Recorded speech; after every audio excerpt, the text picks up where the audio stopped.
శ్రీ విష్ణు రూపాయ నమ శివాయ. అందరికీ నమస్కారం. అరుణగిరి స్పిరిచువల్ లైఫ్కి స్వాగతం. మీరు మొదటిసారిగా మా ఛానల్ చూస్తున్నట్లయితే ఇలాంటి మరెన్నో మంచి మంచి వీడియోస్ కోసం తప్పకుండా సబ్స్క్రైబ్ చేసి ఈ ఛానల్ని ముందుకు తీసుకెళ్తారని ప్రార్థిస్తున్నాము. నమామీశమీశాన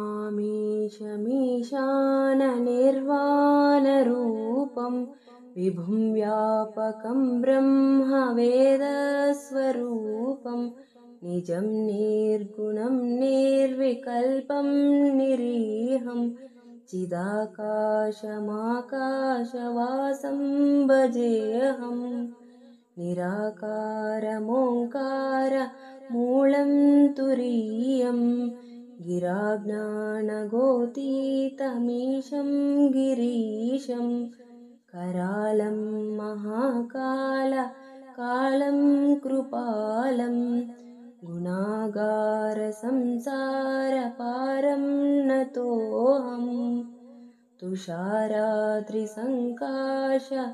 गौरं गभीरं मनोभूतकोटिप्रभासी शरीरं स्फुरन्मौलिकल्लोलिनी चारुगङ्गा लसद्बालबालेन्दु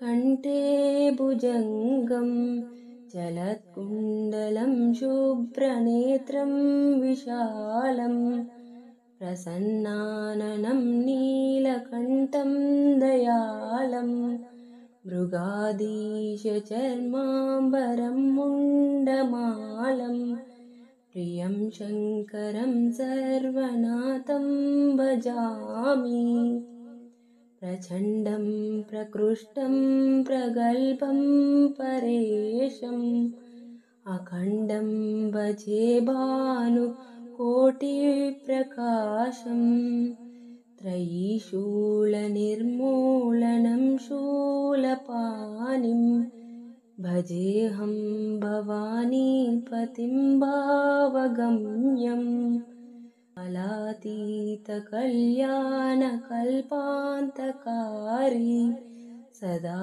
सज्जनानन्ददाता पुरारी चिदानन्दसन्दोहमोहापहारी प्रसीद प्रसीद प्रभो मन्मधारी न यावत् उमानाथ पादारविन्दं भजन्ति हलोके परे वानराणां न तावत् सुखं शान्ति सन्तापनाशं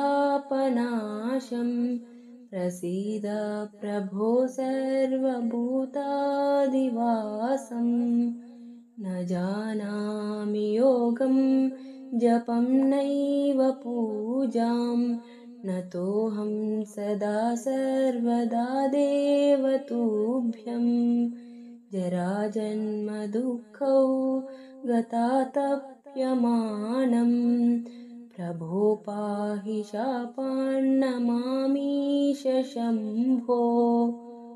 रुद्राष्टकमिदं प्रोक्तं विप्रेण हरतुष्टये ये पठन्ति नरा भक्त्या तेषां शम्भुः प्रसीदति।